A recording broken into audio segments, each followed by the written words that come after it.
Hey, I'm so glad you're here. You can call me Lilac, and for the first time, right here, I will be responding to a video that was sent to me. It is an interview with a woman named Briana Ivy, given by a rather famous conservative media personality, Candace Owens, on her podcast. I've watched the entire interview already, and it is a very tragic story that is sadly used to frighten people, parents especially, away from supporting any gender affirming care by framing this as a typical experience, maybe even heavily implying this is the intended experience. The account given by Briana is heartbreaking. Surgical complications are awful and sometimes don't fully heal. She's describing things that can happen during aftercare, even if they're not the common result. And I will not be challenging her story, and nothing I say is meant to minimize her suffering. On the other hand here, Candace is uncharacteristically kind to a transgender person sitting right across from her. She has expressed her disgust and disdain for trans women in particular in the past, labeling them as mentally ill and dangerous. I definitely discriminate against men that paint their nails and wear dresses. I don't really care how you feel about that. You can wear your dress and you can paint your nails, but I'd prefer you keeping 100 feet away from a playground and all of the feet away from my children and me. If I see you, I'm going to cross the street if I'm with my kids. Because of rants like this, I have a hard time believing that this interview was produced with benevolent intentions. But I'm not going to focus on intent so much as what is said.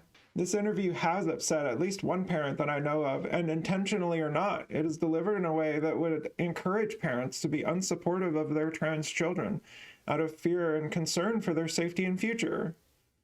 As Briana shares her experience, it's clearly through the lens of trauma and regret, and I sympathize with wanting to share the experience and not let it be swept aside.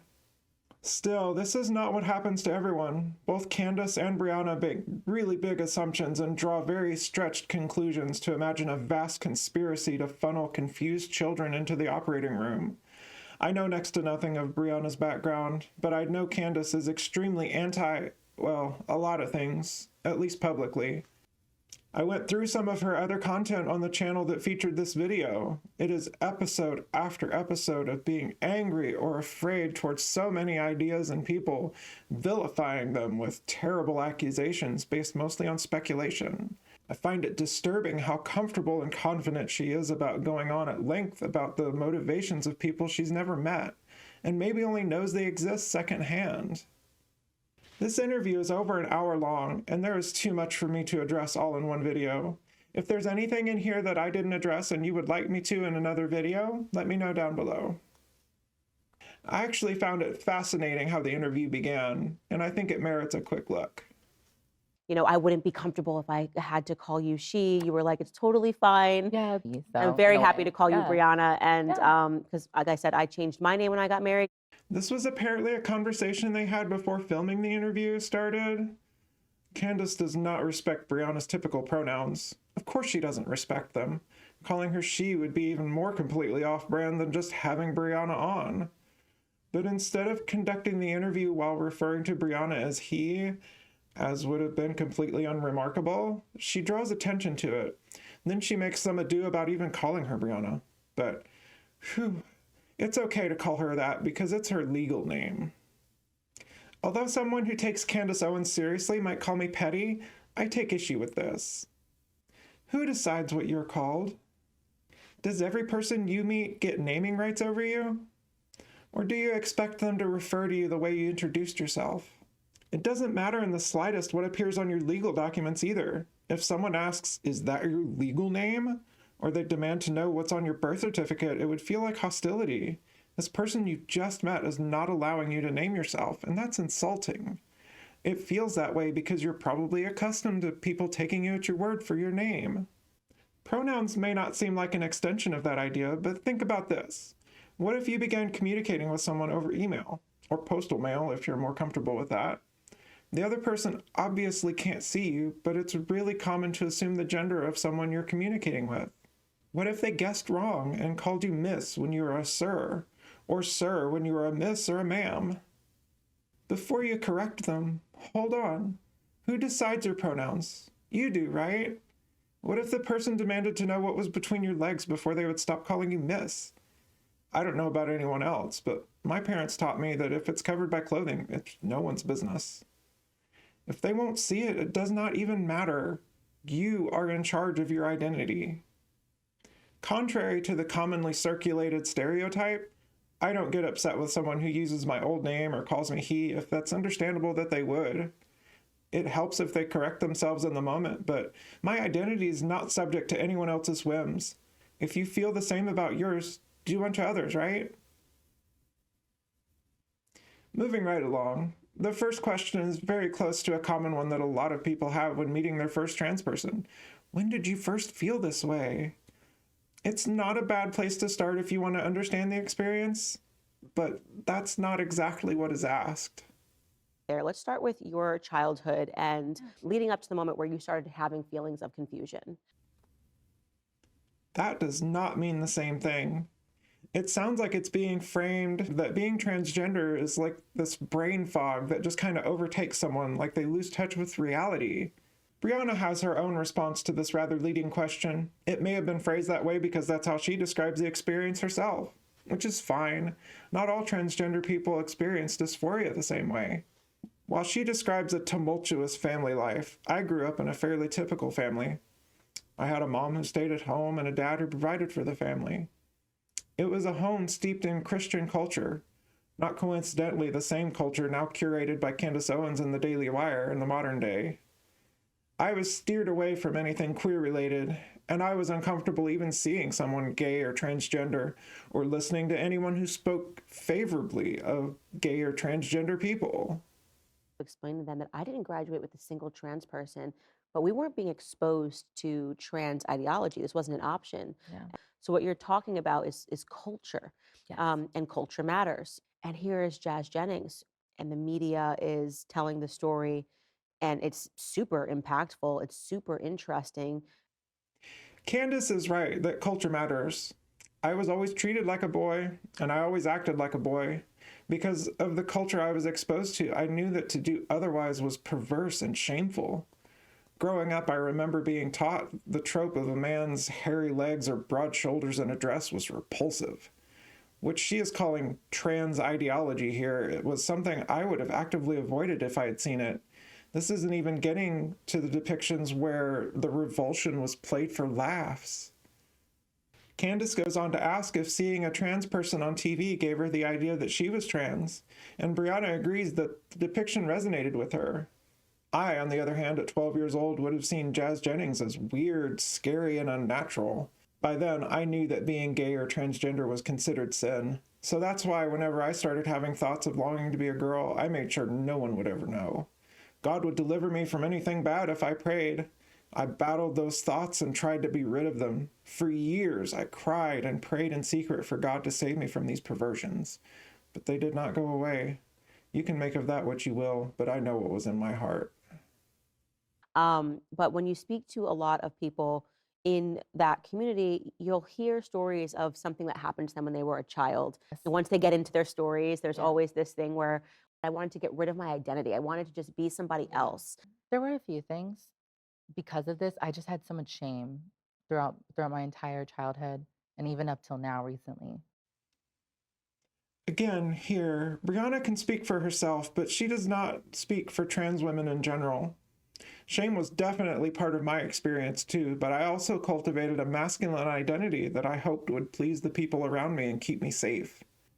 I was bullied from time to time, but it took a more typical form related to my social awkwardness that many children experience. There's no universal trans experience that makes it easy to explain us. Briana is about to begin discussing her transition journey, but first, I need to take a moment on something that absolutely blows my mind. It actually comes up kind of in reverse here. In the trans spaces where I've heard about the experiences of others, it usually goes the other way. You are now seeing that there's this other option. You're thinking, okay, I don't have to be a gay man. That's great. My dad's not going to be let down by this. And because I remember this old comment that he said. Phew, what a relief that I'm not a gay man. My dad won't get mad at me now that I'm coming out as trans. What? This makes absolutely no sense. Based on the experiences I've heard, parents will typically go from being totally anti-queerness across the board to wishing aloud their child was only gay instead of trans, as if they would have been more accepting of homosexuality. I understand the place it's coming from, but that is just a cheap shot to their child, especially if it's not true. At this point, we begin to talk about Brianna's transition. We start to see the steps and turns that she took to end up at surgery. Brianna has the absolute right to describe her experience through any lens or light she wishes. Candace is drawing all kinds of conclusions and implying that this is how it works everywhere when it's not. We'll start where they do, at a gender clinic. Okay, so you get there on the first day and you must be excited. Yeah, I thought that this was like finally the first time I would feel like a normal person. For any prescriptions or any sort of like diagnosis is you had to sit with a social worker. It was very brief. It was about 30 minutes. It wasn't really that comprehensive. It kind of just asked me, how do you identify? What makes you feel like this? Is this something you think you'd really want to do? Well, wait a minute. Well, you're telling me 30 minutes, somebody sits down with you, that easy. Yeah. You get a prescription. Brianna says it wasn't comprehensive, but then goes on to say that she was asked about her identity and if she really wanted to start hormones. And then, bam, she had a hormone prescription within half an hour. While I have to be honest about my skepticism at that timeline, okay, she had a hormone prescription. Hormone therapy is a very slow process. A proper plan of treatment also starts off with a low dose to make sure the patient tolerates it well. Fortunately, a low dose can help with biochemical dysphoria, so the early benefits of hormone therapy can be felt before anything happens outwardly. None of this is explained, so it sounds shocking. You didn't have to speak to therapists. You didn't have to No, just come once. in every week. Let's unpack your childhood. Nope. You just have to do it one time. It's kind of just like a preliminary. This is something that really got my attention about Brianna's transition journey. She doesn't ever mention making regular appointments with a therapist, but the only time that it's ever brought up is here at the beginning, as if therapy would have been a useful way to talk her out of even starting. As I mentioned before, hormone therapy is not instantaneous. I wholeheartedly believe that anyone going through a transition journey absolutely should have regular therapy sessions along with hormones to help them with the self-compassion and perspective while they transition. And why? Because, as comes up so many times during this interview, there's a section of society and culture that has no empathy for us, sees and talks about us as disgusting filth or dangerous predators. Most of us even grew up in homes where that was the ingrained culture. Even as we come to realize we need to transition to fully live, those attitudes and perspectives can linger within us. I look back on it and I wish I had more time. I wish I was really allowed to speak and sit with someone that gave me the space to really take the time to talk about everything. Because I was so young that all I wanted was a miracle. All I wanted was a quick fix. I wanted something that would just get rid of the shame immediately. Is she saying that the social worker and doctors rushed her through a process? Or is she saying that the stigma of being this way was so painful that she wanted to escape the effects and be accepted?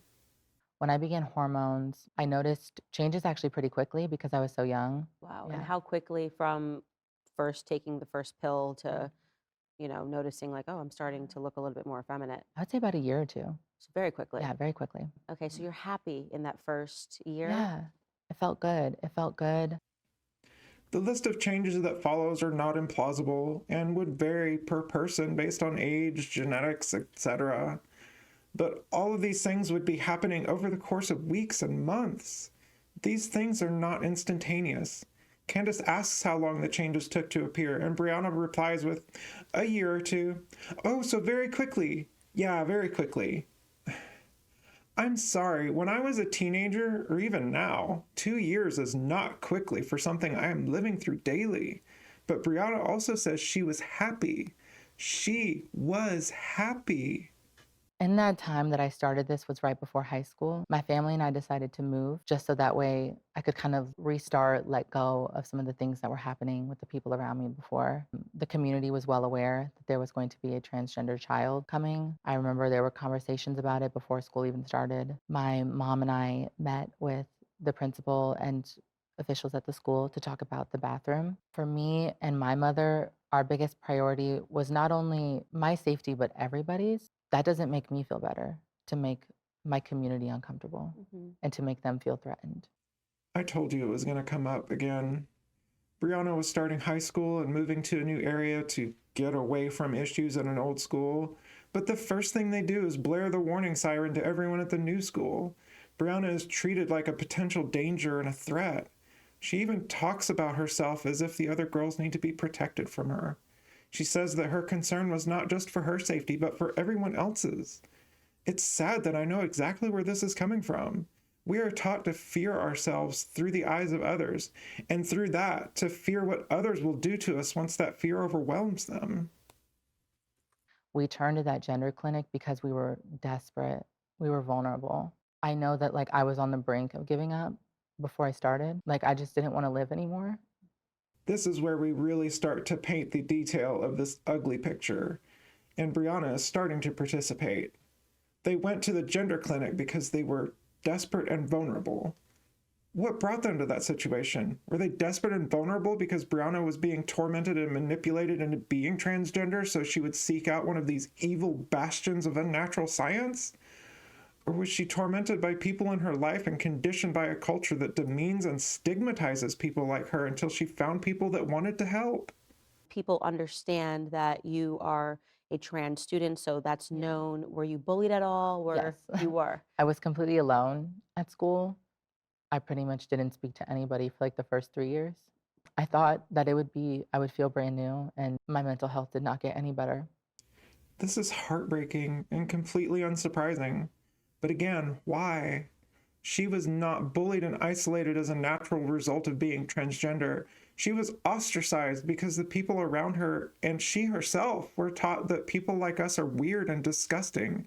And apparently, not one adult or peer in her life was there to question that. Nor was there therapy to help her remember that transitioning had made her happy. And it was the social isolation, whether from her peers or herself, based on this idea that she was inherently gross, that was bringing her down. So that was kind of the promise. Once you go down this path, everything's going to get Yeah. better. It wasn't so much because you were still being bullied Yeah. one way or the other. This is just awful. We hear about all the bullying, the isolation, the self loathing this woman has navigated. And one of the people keeping that stigma alive looks at a woman in pain and sympathetically says, "But you were still bullied one way or the other." Is this the point where the message becomes, you should just give up, we will never accept you?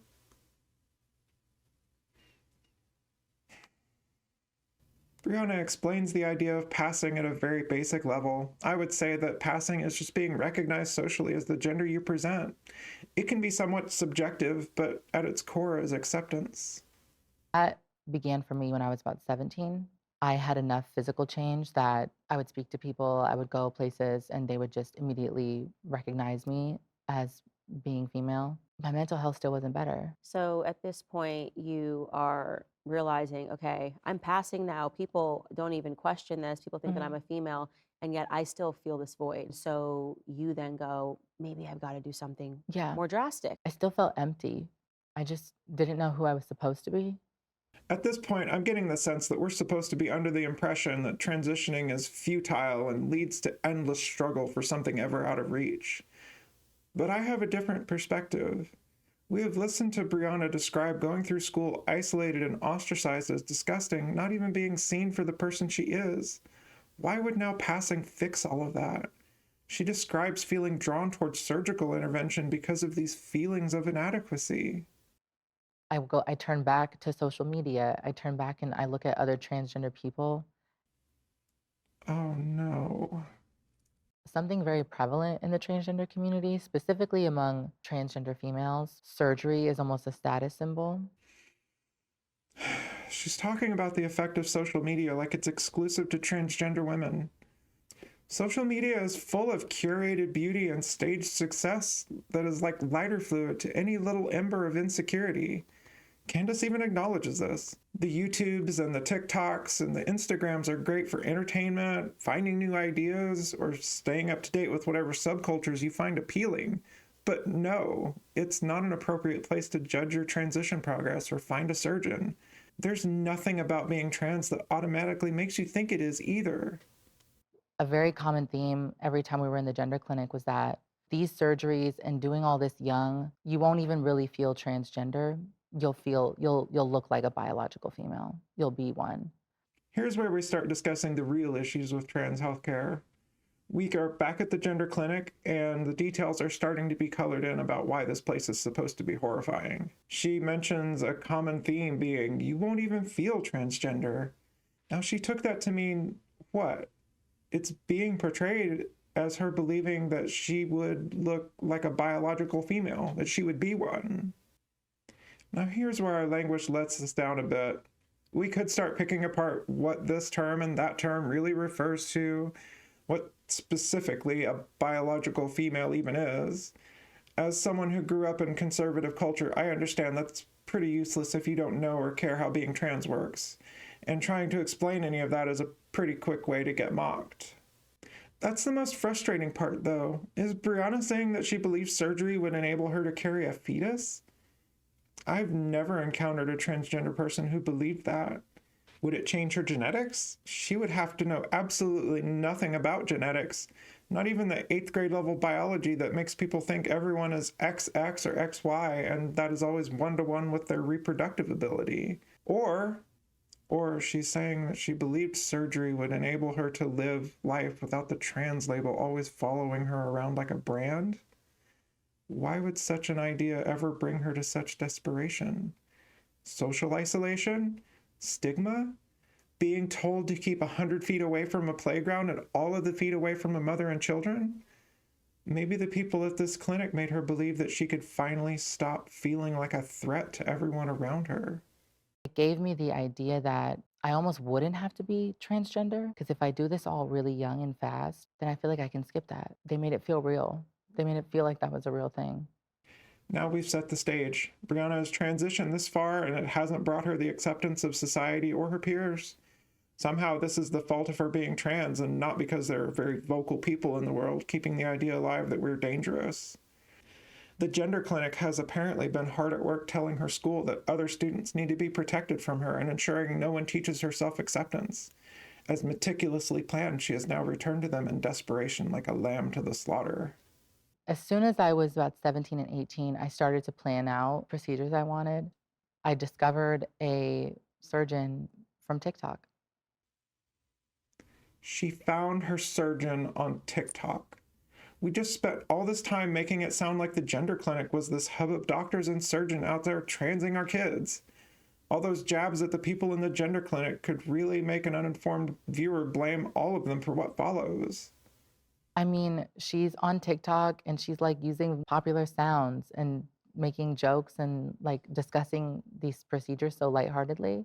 When you perceive that, it definitely downplays what these surgeries really entail. Okay, let's take this in steps. Briana saw this doctor making videos on TikTok, some of which are shown in the next few minutes of the interview.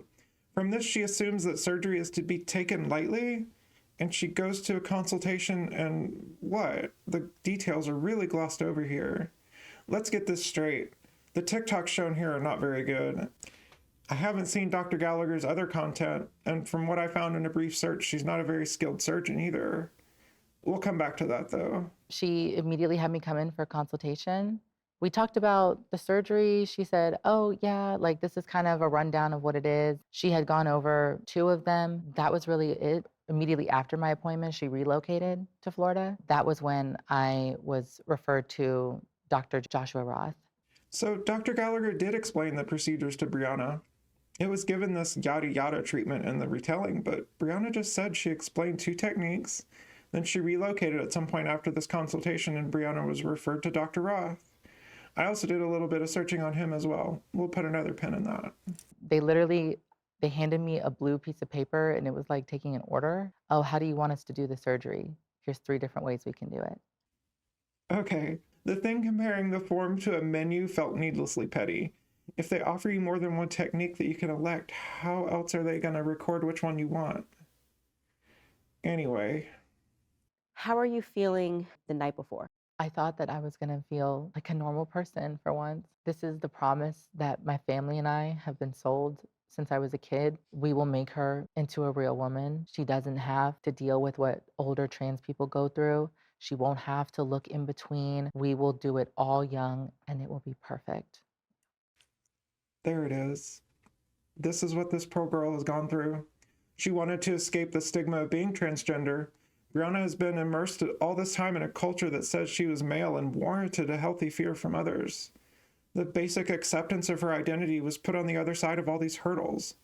She said herself that the hormones had made her happy. Transitioning worked for her, but because she had to allow and internalize the fear of other people toward her, it felt like it wasn't enough. Briana was already a real woman, and that is what makes what follows even sadder. The procedure was 7 hours. Immediately, I woke up. I had severe pain all over my body. I could not use the restroom. I had blood clots in my legs. Bottom surgery is a pretty long procedure, and 6 to 8 hours is fairly average. Sometimes it can take as long as 12 hours. All these complications she lists are possible, but not the norm. Most hospitals have a process for trying to minimize the risk as well. We don't get any details as to what brought them about in her case. That said, I empathize greatly with her experience. Just to be in pain by itself makes everything else harder before all the other issues, which were scary, I'm sure. She describes ongoing pain and other signs of trouble after she left the hospital. The doctor sounds dismissive and unhelpful. Briana is going through what sounds like an awful experience for months before she finally gets an examination. It wasn't until the end of that year that I finally called and I said, I need to come in. Like, there's something so wrong here. They finally had me come in. I had scar tissue all internally from the new organ, and it was collapsing and causing my pelvic floor trauma. He told me, there's no recovering this. Your body's completely rejecting it. And I cried in that room because I fought for this to work. And when it didn't, I thought that all the pain that I had been through was for nothing. This is certainly a nightmare scenario. Anyone would have deep feelings of regret after all the struggle only to be told it was useless, and apparently by the person who is supposed to help. As I mentioned before, I did look up this Dr. Roth and his mentor, Dr. Gallagher. From what information I found, didn't sound at odds with Briana's account. Well, I just want to say that he sounds like an absolute monster. You go into the gender clinic and they'll tell you, if you want to look good and be treated better, start now, start young. Describing the doctor as monstrous is very cathartic, I'm sure, if a bit dehumanizing.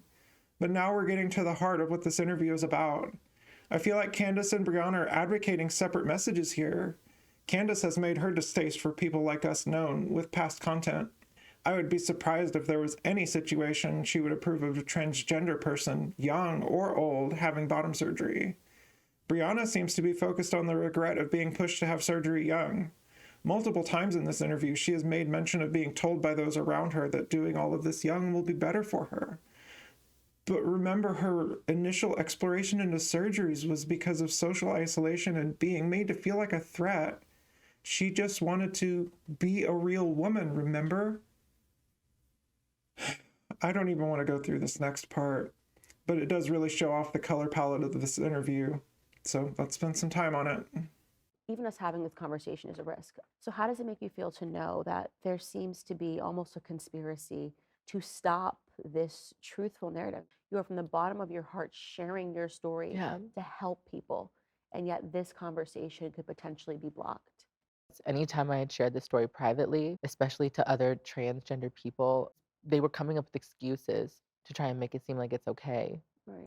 A conspiracy to what? By whom? The gender clinic? Other trans people?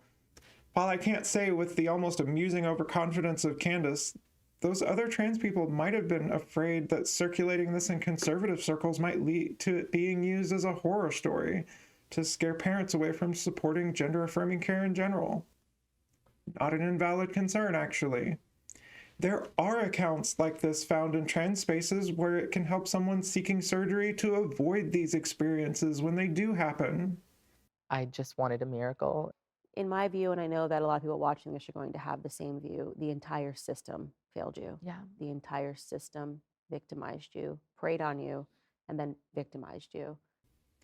The miracle she wanted was to feel accepted.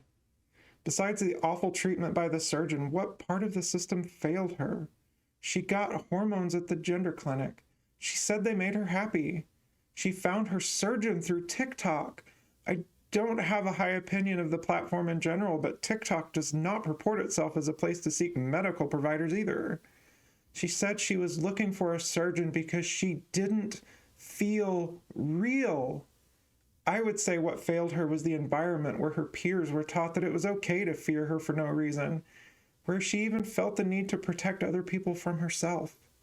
That's another thing I discovered recently within the last week. A few months before my surgery, he gave a presentation to IU Health and Riley Hospital presenting pediatric transgender surgery. And I would bet that he uses what he did to you as an example of a successful surgery. Yeah. I would guarantee. Well, he's probably earning a name for himself right now, making him famous in this capacity. There's going to be somebody out there that is going to feel really driven to do something about this. And I have a note here that they even went so far as to wipe all of your medical records. And I just don't have access to anything. I've tried to get in contact with people and I just keep getting denied or I have to call back. Why do I not have access to anything? I think that was very intentional. You know what? This feels intentional. If the world seems full of conspiracies, I can absolutely understand why that all sounds terrifying. But Candace is making her side of this up completely. And that phrase, someone will feel driven to do something about this, that seems an oddly chilling way to phrase it. Briana mentions having difficulty accessing her medical records, and we leap all the way to they were erased intentionally. How it must feel to be so comfortable and confident while making accusations. Still, something terrible did happen to Briana, and through all this, it doesn't sound like she had someone helping her process these challenges to her identity. It made me question who I was really supposed to be, the life I was supposed to have, because everything that I had been told for the last almost 10 years was not true. I hope Briana finds the peace with herself that she's been looking for. I'm saddened to see what brought her to this point. The insistence that trans people are the problem affects us. Spreading or believing that there is some kind of conspiracy making us this way, or that we're preying on others, affects us. We are real, and being trans does not make someone dangerous or delusional. If it really matters to you that much, you can find out how it works. I'll even explain it to you if you want, but you don't have to understand how it works to accept us. No one is willing to explain exactly what this does to you. The lies that they'll tell you, doctors and these gender clinics will take vulnerable children and families and they'll sell them a promise because they're desperate. They're well aware of this. Transgender people, especially children, you are at lifelong check. I still go to the same people that did that to me because I can't stop my hormones. I have no organs to produce them. There's a financial incentive Yeah. that locks in, which is why I'm so stunned at how quickly they confirmed and insurance said they would pay for it when people need life-saving procedures and Yeah. insurance won't pay for it. But it kind of turns you into this lifelong patient of theirs. That is not how any of this works. A lot of people on hormone therapy get their prescription through their primary care doctor. That doesn't need to happen at a gender clinic. The hormones themselves are sold through the same pharmacies where everyone else gets their medication. You want to have a conversation about profiteering by Big Pharma? The patients as customers business model? The insurance industry? Fine. But that's the same problem if the hormone you need is estrogen, testosterone, or insulin. They are making it sound like these gender clinics operate like cartels, going out and getting people on the take. That is a fabrication. It just does not work like that. This kind of gives away the game, though. Candace promotes this view, and as she said, a lot of people watching her interview probably agree with her. If your child comes out as transgender, they're being led astray. If not for this shadowy conspiracy and culture poisoning their mind, they would still be your wonderful, normal baby who is happy with themselves and their body. But being transgender is natural, and as far as we can tell, it is woven into us as we form in the womb. Your baby is still as wonderful and normal as they ever were, and they probably want nothing more than for you to see that.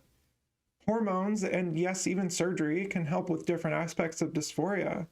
But if we're taught that we make other people uncomfortable, that we need to accommodate others who fear us when they don't need to, that only makes dysphoria worse than it needs to be. I understand that it may be difficult as a parent, but maybe embrace their identity. Let them show you who they are and what makes them happy. Transitioning is a journey, and the more support they have, the easier it will be to navigate, especially when they're young. Because you just cannot go back. And even trying to switch the medications would probably destroy my body as I've been developed in a certain way for so long. None of this is reversible. But it kind of is, though, up to a point. Hormones change the body for our entire lives. While it's true that certain parts of surgery are irreversible, transitioning is not this steep water slide that you can't get off once you start. People can and do stop hormone therapy if some aspect of it isn't working for them. Candace even mentions detransitioners earlier. Briana's experience should be known if she wants it out there, and she has the right to characterize that experience in whatever way she wants. I did notice that she mentions being threatened in passing, by whom and for what exactly we're not told, but her story is also full of assumptions and some things that just aren't true. And this is addressed to parents who are already upset that this has entered their lives. Talk to your kids, know your kids. Your kids don't even know themselves. This is my biggest problem with this entire interview. Talk to your kids, know your kids, in the same breath as your kids don't even know themselves. As one of those older trans people Briana was so afraid of becoming, I didn't even understand that I was trans at that age. I was taught that transgender people were icky and scary. I was taught that being uncomfortable at even the sight of someone like that was the correct reaction. I was taught that people like that were delusional and hypersensitive and perverse. I wasn't those things, so I couldn't be trans. But I did know that something was amiss. I shoved this part of me so far down that the person who emerged from my childhood was missing a piece of their personality. They wanted everyone in their life to be happy, but was always being told to smile more because they only dimly felt happiness themselves. They didn't want to hurt themselves, but they did feel like they were just waiting to die. But if you had asked me if I was trans at 25, I would have said no. My parents did a better job than Briana's at teaching me to be ashamed of my transness.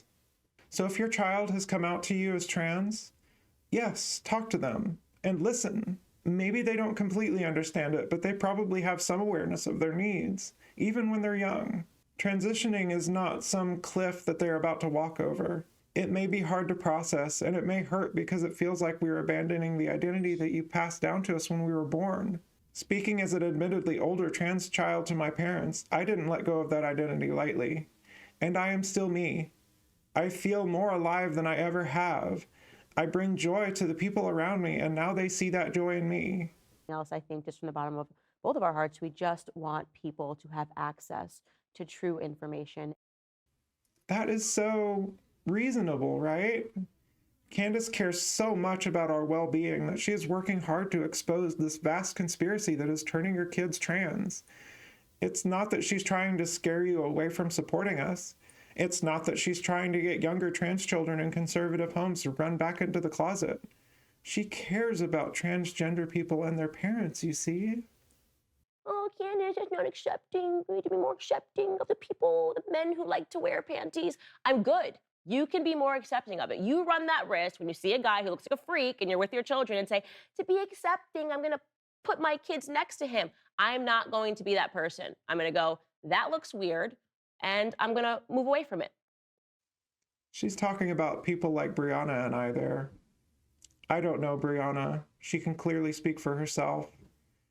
But I do know me, and I don't deserve to be talked about in that way. I live as a woman. It's how I interact with the world. You don't have to understand it to accept me. And you have a choice in how seriously you take bullies. While this is my first appearance, I do intend to create more content here on this channel. Let me know in the comments if there's something Candace or Briana mentioned in the interview that you would like me to address in more detail. And if you can, please do it with courtesy. In the meantime, I'm Lilac. Thank you for being here, and I hope you have wonderful days ahead. Bye!